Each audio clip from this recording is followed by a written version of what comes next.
Hello friends, welcome back to Savi arts YouTube channel. ಇವತ್ತು ನಾವು curly fish fry ಹೆಂಗೆ ಮಾಡೋದು ಅಂತ ನೋಡೋಂಬರ್ರಿ. ಹಂಗೆ ನಮ್ಮ ಚಾನಲ್ನ ಸಬ್ಸ್ಕ್ರೈಬ್ ಮಾಡ್ಕೊರಿ ಮತ್ತು ಬೆಲ್ ಬಟನ್ನ ಕ್ಲಿಕ್ ಮಾಡ್ಕೊರಿ. ಚಿರೋಟಿ ರವೆ ತೊಗೊಂಡೇನಿ, ಅಕ್ಕಿ ರವೆ, ಫಿಶ್ ಫ್ರೈ ಮಸಾಲ, ಖಾರದ ಪುಡಿ, ನೆನೆಸಿಟ್ಟಿರೋ ಅಂಥ ಹುಣಸೆ ಹಣ್ಣ ತೊಗೊಂಡಿದ್ದೀನಿ. ಮೀನನ್ನು ಚೆನ್ನಾಗಿ ತೊಳೆದಿಟ್ಕೊಂಡಿದ್ದೀನಿ. ಮತ್ತು ಅದಕ್ಕೆ ಉಪ್ಪು ಹಾಕೋಬೇಕು. ಉಪ್ಪು ಹಾಕ್ಕೊಂಡು ಕಲಿಸ್ಕೋಬೇಕು. ನೋಡಿ ಕಲಿಸ್ಕೋರಿ. ಉಪ್ಪು ಹಾಕ್ಕೊಂಡಾದ್ಮೇಲೆ ಅದಕ್ಕೆ ನೆನೆಸಿಟ್ಕೊಂಡಿರೋಂಥ ಹುಣಸೆ ಹಣ್ಣ ರಸನ ತಕ್ಕೊಂಡು ಅದಕ್ಕೆ ರಸ ಹಾಕಬೇಕು. ನೋಡಿ ಹಾಕೋರಿ. ರಸನ ಎಲ್ಲ ಹಚ್ಚೋಂಗೆ ಕಲಿಸ್ಕೋರಿ. ಈಗ ಒಂದು ಸೈಡ್ಗೆ ಇಟ್ಕೊಳ್ಳೋನು. ತವಾನ ಕಾಯಕ್ಕೆ ಇಟ್ಕೊಂಡಿದ್ದೀನಿ. ಈಗ ಒಂದು ಪ್ಲೇಟ್ಗೆ ಚಿರೋಟಿ ರವೆ ಮತ್ತು ಅಕ್ಕಿ ರವೆ, ಖಾರದ ಪುಡಿ, ಫಿಶ್ ಫ್ರೈ ಮಸಾಲ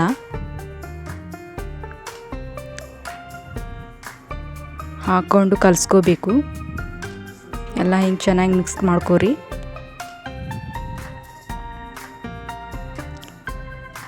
ನೋಡಿ ಹಿಂಗೆ ಮಿಕ್ಸ್ ಮಾಡ್ಕೋರಿ. ಮಿಕ್ಸ್ ಮಾಡ್ಕೊಂಡಾದ್ಮೇಲೆ ಅದಕ್ಕೆ ಎಲ್ಲ ಪೀಸ್ಗೆ ರವಾನ ಹಚ್ಕೋರಿ. ನೋಡಿ ಹಿಂಗೆ ಹಚ್ಕೋರಿ. ರವೆ ಎಲ್ಲ ಕಡೆ ಹಚ್ಕೋರಿ. ಈಗ ಬಿಸಿ ಆಗಿರೋ ತವಾಕ್ಕೆ ಎಣ್ಣೆ ಹಾಕೋರಿ. ರವೆ ಹಚ್ಕೊಂಡಿರೋ ಪೀಸ್ನ ಒಂದೊಂದಾಗಿ ತವಾ ಮೇಲೆ ಹಾಕೋರಿ. ಎಲ್ಲ ಹಾಕೋರಿ, ಒಂದೊಂದಾಗಿ ಹಾಕೋರಿ. ನೋಡ್ರಿ, ಒಂದೊಂದಾಗಿ ಹಿಂಗೆ ಹಾಕೋರಿ ಎಲ್ಲ ಕಡೆ. ಈಗ ಮತ್ತೆ ಎಲ್ಲ ಪೀಸ್ಗೂ ಮ್ಯಾಲಿಂದ ಎಣ್ಣೆ ಹಾಕೋರಿ. ಎಣ್ಣೆ ಹಾಕೊಂಡಾದ್ಮೇಲೆ ಈಗ ಇದನ್ನ ಮೀಡಿಯಮ್ ಫ್ಲೇಮ್ನಲ್ಲಿಟ್ಟು 3 ನಿಮಿಷ ಫ್ರೈ ಮಾಡ್ಕೊಳ್ಳೋನು. 3 ನಿಮಿಷ ಆಗೈತ್ರಿ. ಈಗ ಎಲ್ಲ ಪೀಸ್ನು ತಿರುಗಿಸಿ ಹಾಕ್ಕೊಳ್ಳೋನು. ಎಲ್ಲ ಪೀಸ್ನು ತಿರುಗಿಸಿ ಹಾಕ್ಕೋಬೇಕು. ಇದ್ರ ಮೇಲೆ ಮತ್ತು ಎಣ್ಣೆ ಹಾಕ್ಕೋಬೇಕು. ಎಲ್ಲ ಪೀಸ್ ಮೇಲೇನು ಎಣ್ಣೆ ಹಾಕ್ಕೊಳ್ಳೋನು. ಎಣ್ಣೆ ಹಾಕ್ಕೊಂಡಾದ್ಮೇಲೆ ಮತ್ತು 2 ನಿಮಿಷ ಫ್ರೈ ಮಾಡ್ಕೊಳಕ್ಕೆ ಇಟ್ಕೊಳ್ಳೋನು.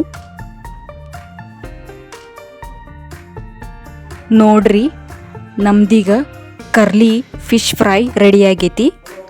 ಈಗ ಇದನ್ನ ಸರ್ವ್ ಮಾಡ್ಕೊಳ್ಳೋನು. ನಮ್ದು ರೆಸಿಪಿ ನಿಮ್ಗೇನಾದರೂ ಇಷ್ಟ ಆದ್ರೆ ಕಮೆಂಟ್ ಬಾಕ್ಸ್ನಲ್ಲಿ ಕಮೆಂಟ್ ಹಾಕ್ರಿ.